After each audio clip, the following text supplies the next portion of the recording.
Friends, good morning all of you. कैसे हैं आप सब लोग? आशा करती होंगी आप सब अपने घर पर सेफ होंगे, सुरक्षित होंगे। आज देखिए बच्चों, हम पढ़ेंगे हिंदी का अध्याय 11 मैं नीम हूँ, पेज नंबर 79, भाग 2।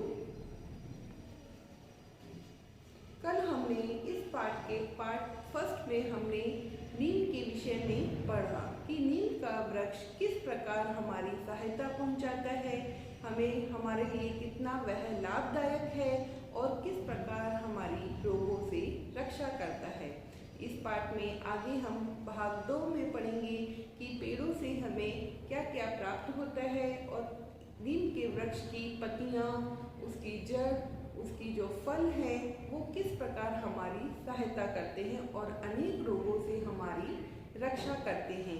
पेड़ों से प्राप्त होने वाली अनेक चीज़ों से हमें किस प्रकार सहायता मिलती है, इस प्रकार पेड़ों से हमें उनकी रक्षा करनी चाहिए, उनसे प्राप्त होने वाले फलों को सेवन करना चाहिए जिससे कि हम अपनी बीमारियों से बच सकें। पेड़ों के जो गुणों की जानकारी इस पाठ में दी गई है वह हमारी किस प्रकार सहायता कर रहे हैं, इस सब का वर्णन इस पाठ में दिया गया है।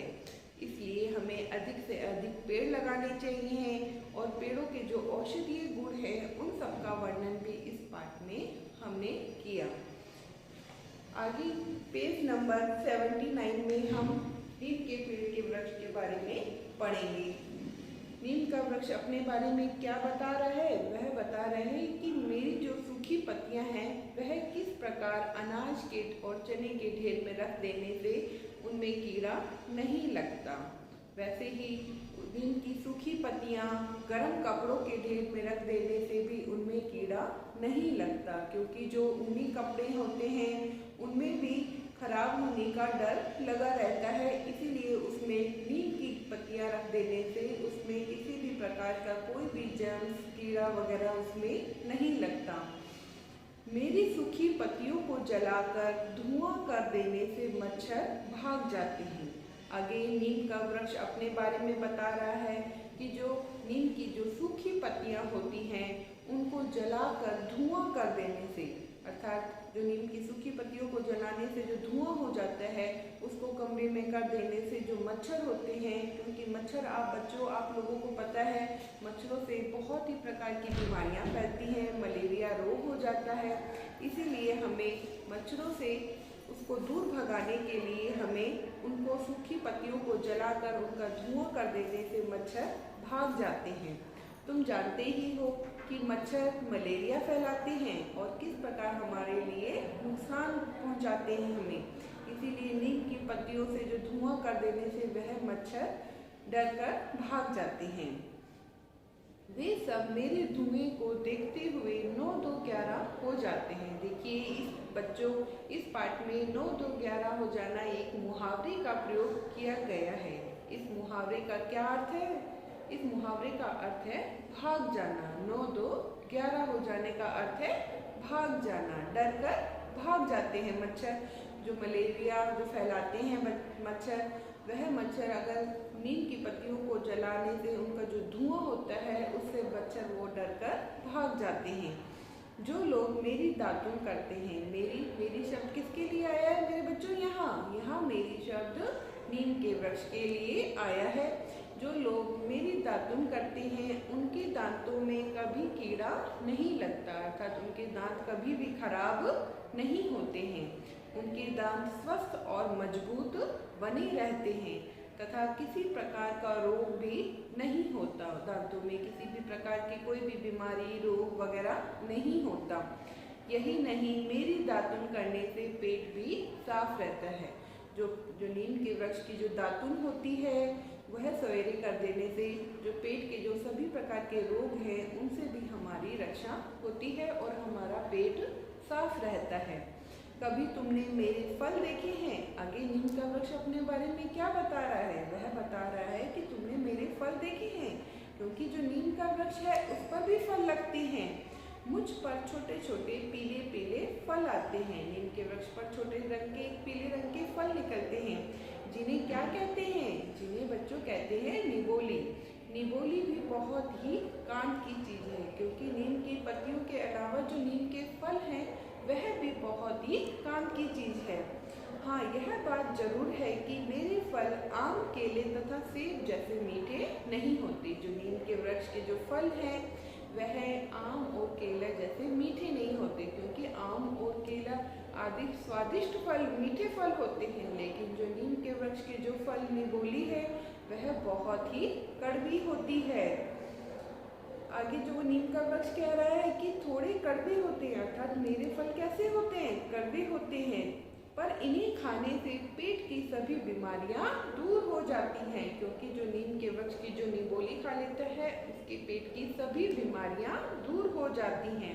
यही नहीं, मेरे फल की गुठलियों से तेल भी निकाला जाता है। जो नीम के वृक्ष की जो निबोली है उसकी जो गुठलियां हैं उसे नीम की तेल बनाया जाता है। इस तेल का प्रयोग नहाने के साबुन आदि बनाने में किया जाता है। आपने मार्केट में, बाजार में काफ़ी प्रकार के नीम के साबुन, नीम का तेल आदि देखे होंगे। हम उसे नहाते के हैं, खरीदते हैं, लेकिन वह किससे बनते हैं? वह नीम के तेल का प्रयोग किया जाता है साबुन में। तुमने बाजार में मेरे फलों से निकले तेल से बने नीम साबुन अवश्य देखे होंगे।